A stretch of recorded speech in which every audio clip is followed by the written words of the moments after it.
तर नमस्कार द्राक्ष बागायतदार मित्रांनो. तर द्राक्ष ऑक्टोबर छटणीला आपण कशी कुजवीत घालवतोय त्याचं एक उत्तम उदाहरण मी इथं तुम्हाला देतोय.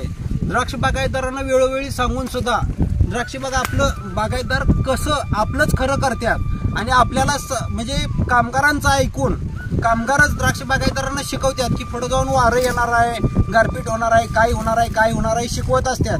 पण त्याचा परिणाम आपल्याला पुढे जाऊन द्राक्ष बाग कुजीसाठी कसा सामना करायला लागतोय हे इथं तुम्हाला सांगतो. आता जर इथं बघितलं, मी कायम तुम्हाला सांगत असतोय की डोक्याला केस कमी आणि काड्या जास्त, तर हा प्रकार इथं दिसतोय.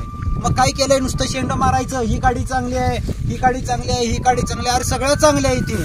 पण काय होतंय, ज्या वेळेला जास्त एखादी गोष्ट होते त्यावेळेला तिथं काही तर प्रॉब्लेम होत असतोय. मग ते प्रॉब्लेम कुठला होत असतोय, तर कुजीचा सामना करायला लागतोय. तर आपण काय करणं गरजेचं आहे, तर ह्या वाकड्या काड्या, परत तिरक्या काड्या, हे बघा कुठल्या काड्या कशात गेल्यात काही समजना झालंय. मग ह्या वाकड्या काड्या, आता हिनं काय खाली तोंड केलंय, खाली तोंड केलेलं कशाला पाहिजे आहे, तर ही खाली तोंड केल्यानं. परत हे कवळी फूट, आता ह्या कवळ्या फुटीचा काय उपयोग नाही. ह्या कवळ्या फुटी, तिरक्या फुटी, नंतर ह्या अशी घाण जी आहे, आता ही वाकडी फूट, हे वाकड्या फुटी जर काढल्या तर ही किती काढल्यात, एक 2 3 4 5 काड्या काढल्या. मग ही तर एवढ्या 5 काड्यांची गरज होती का, तर नव्हती. साधारण स्क्वेअर फुटाला आपल्याला एक काडी पाहिजे. जर ह्या बागेचं बघितलं तर हेच आहे. आणि प्रत्येक ठिकाणी जर आपण एवढ्या जर काड्या ठेवत बसलो तर ह्याचा परिणाम गर्भधारणेवर सुद्धा होतोय. मग त्यासाठी आपल्याला पुढे जाऊन भविष्यात जाऊन आपल्याला गोळी घडाला रोज 1000 रुपये 1500 रुपयाचं रोज आपण एक औषध मारतोय. आणि ज्यावेळेला जर वातावरण बिघडलं असलं ना आपण गोळी घडाला जर औषध मारायला लागलो तर काय होतंय, दावणीचा अटॅक जास्त होत असतोय. म्हणताना आत्ताच गोळीघाड वगैरे तुम्ही आता जर इथं एक मी आता झाड केलंय जर बघितलं तर ह्याला तुम्ही लिओशिन, इरॅसिल, 6B काही सुद्धा मारू नका.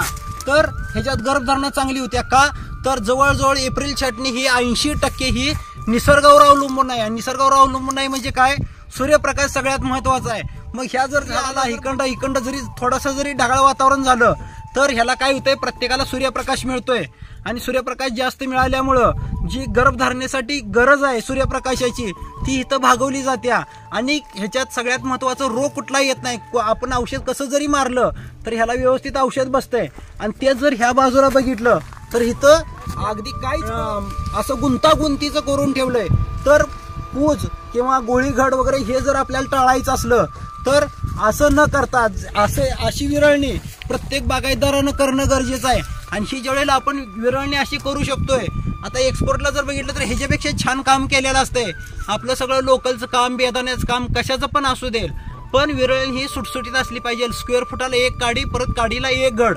आणि बेदाण्याचं असलं तर स्क्वेअर फुटाला 1.5 ते 2 घड ह्या प्रमाणात आपण काड्या ठेवायच्या आणि आपल्या बागा चांगल्या आणि योग्य पद्धतीने पिकवायच्या. मी ह्या सगळ्या गोष्टी आतडी तोडून सांगत असतोय. तर आपण आपल्या बागा चांगल्या पिकवा. आपण जर हा चॅनल जर सबस्क्राईब केला नसला तर सबस्क्राईब करा. जास्तीत जास्त द्राक्ष बागायतदारांपर्यंत शेअर करा. आणखी काही कमेंट असल्या तर कमेंट बॉक्समध्ये कमेंट करा.